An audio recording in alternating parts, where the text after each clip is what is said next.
welcome to VOA's Red Carpet. My name is Jackson Funganyi. Thank you so much for joining us today on the show. This week on Red Carpet, we remember the legendary Sidney Poitier.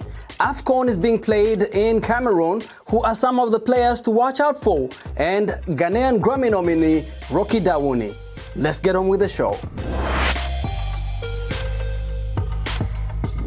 And we start with some sad news in the film industry. Sidney Poitier, who broke through racial barriers as the first black male winner of the Best Actor Oscar and inspired a generation during the civil rights movement, has died. He died on January 6th at the age of 94. I was raised by my parents to be an instrument for change, for good, for respect, and for the irreplaceable qualities of a human being. Raised in the Bahamas, Poitier moved to New York at age 16 and worked odd jobs while he pursued acting. He won his history-making Oscar for Lilies of the Field in 1963. It was a comedy drama in which he played a roving handyman whose outlook in life changes after he helps nuns build a chapel. Poitier cemented his film legacy in a single year when, in 1967, with much of the U.S. still segregated, he starred in 3 films that dealt head-on with racial issues. In Guess Who's Coming to Dinner, he played one half of an interracial couple. As Virgil Tibbs in the Heat of the Night, he played a black police officer confronting racism during a murder investigation. What do they call you up there? They call me Mr. Tibbs. And in To Sir with Love, he played a teacher of unruly white working-class kids in London. The actor earned many accolades. Among them were the Presidential Medal of Freedom, awarded in 2009 by then-President Barack Obama, and the Commander in the Order of the Arts and Letters, bestowed in 2006 during the Cannes Film Festival, where Poitier spoke of his rise in Hollywood. He also received a second honorary Oscar in 2002. I got there on my terms. My terms meant that I would get there if I am accepted as I perceived myself. I was an African-American actor. That was who I was. In all, Poitier acted in more than 50 films and directed 9. He was married to his second wife, Joanna, since 1976 and had 6 children, as well as numerous grandchildren and great-grandchildren. And celebrities all over the world paid tribute to actor Sidney Poitier after the announcement of his death. Oprah Winfrey wrote on her Instagram page, "Sidney Poitier, my honor to have loved him as a mentor, friend, brother, confidant, wisdom teacher." And actress Whoopi Goldberg on Twitter said, "Sir Sidney Poitier, rest in peace. He showed us how to reach for the stars." The Grammy Awards have been postponed for a second year in a row, with the organizers citing a surge in the cases of the Omicron coronavirus variant.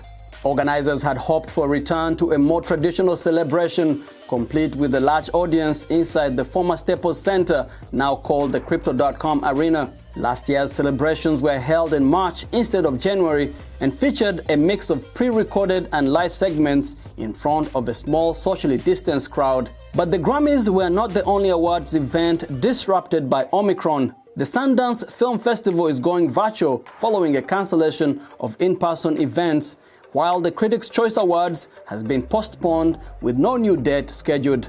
Hollywood has to be really careful with, if they're trying to bring back award season, they can't look like they don't care. They can't look like they're not, have the empathy for all the suffering that's going on out there. So I think if, they sort of take a few steps back with a bunch of these award shows, it's okay, and then really celebrate at the Oscars, I think they could be forgiven. We spoke with Tolumide, a Nigerian-Canadian artist based in the DC area who has submitted her songs to the Grammys and explains to us how it works. I got to go to the Grammys Awards for 2020, and it was such an amazing experience. Amazing just to be in the midst of so many wonderful talents. So the way the Grammys works is they have what you all see on TV, but then they also have on Prime TV during the prime hours. But then they also have the pre-telecast of all the awards that are not shown during the live show. And so I got to attend that, and that was wonderful. I also got to go to the party they had after the event, which was amazing. For me, it was just an amazing time to network, to celebrate with all the nominees and winners, and be part of this amazing music night. That year, I did enter in my project Mama Sunshine, the album, and it made it to the first ballot. Last year, I did enter my the second single I released called Goody Goody. It's actually a remix created by an amazing DJ, producer, multi-talent, Stacey Kidd. And it's from a song that is actually written for my full-length album, which I've entitled Suya Soul. And Suya Soul, I hope to release this year, and certainly enter it into the next Grammy Award season. So I'm excited. Goody Goody was received very well. What touched me so much was a group of Japanese kids that used it for their dance workout session.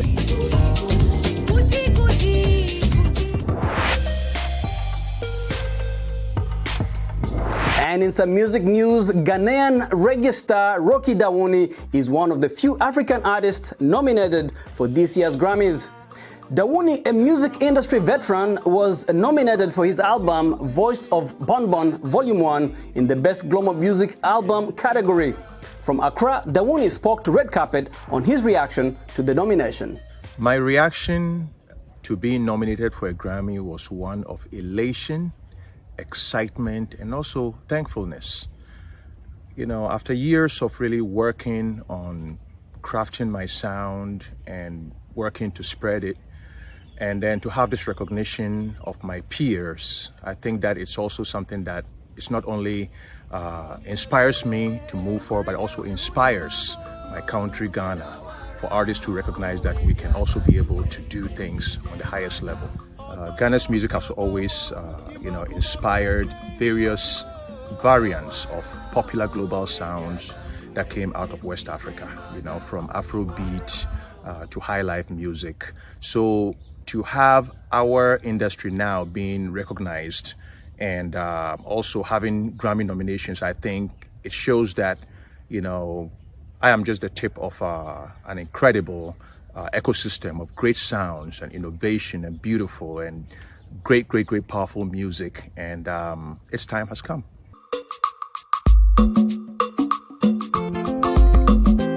My new video, Wara, and how the high life sounds of it has inspired the Afrobeat genre. The thing is that high life music has always served as foundational sounds of West African music. Well, this is Rocky Dawuni on Voice of America. Please check out my Grammy nominated album Voice of Boom Boom Volume 1. Oh! Odowara, Odowara, me who Nigeria, me see them ada. Odowara,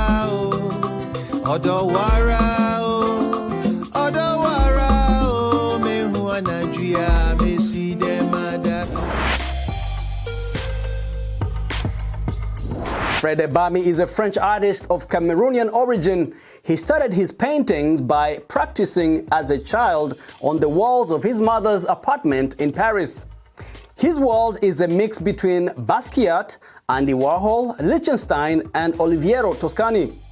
Since his highly regarded exhibition in Nigeria, the 40-year-old Ebami has been overwhelmed by requests for interviews and canvases. Our correspondent Ekia Badu interviewed him in Paris. Check it out. Inspiration is in my craft. It's about tradition and modernity, but messages as well.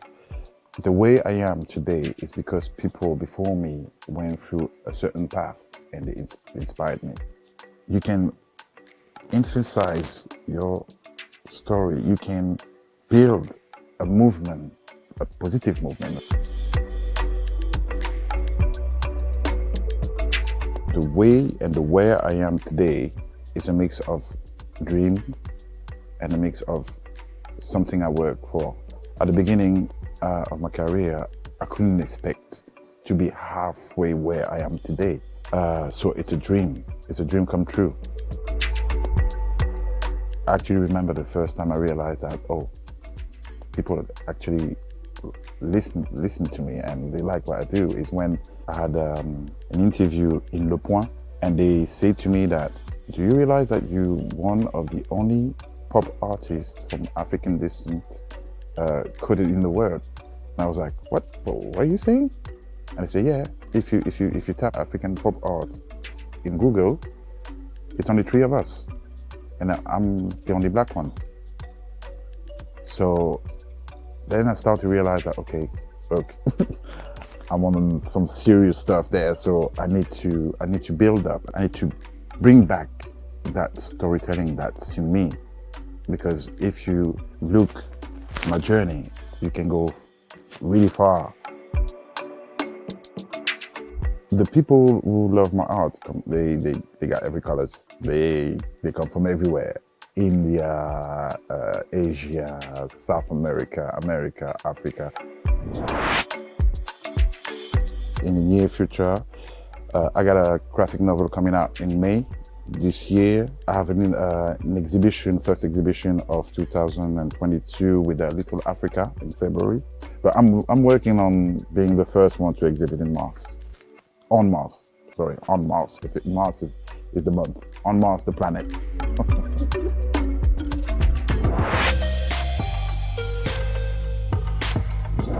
The Africa Cup of Nations began in Cameroon on Sunday with the continent's top-ranked side, Senegal, seen as the team to beat alongside reigning champions Algeria. Who are some of the players to watch out for?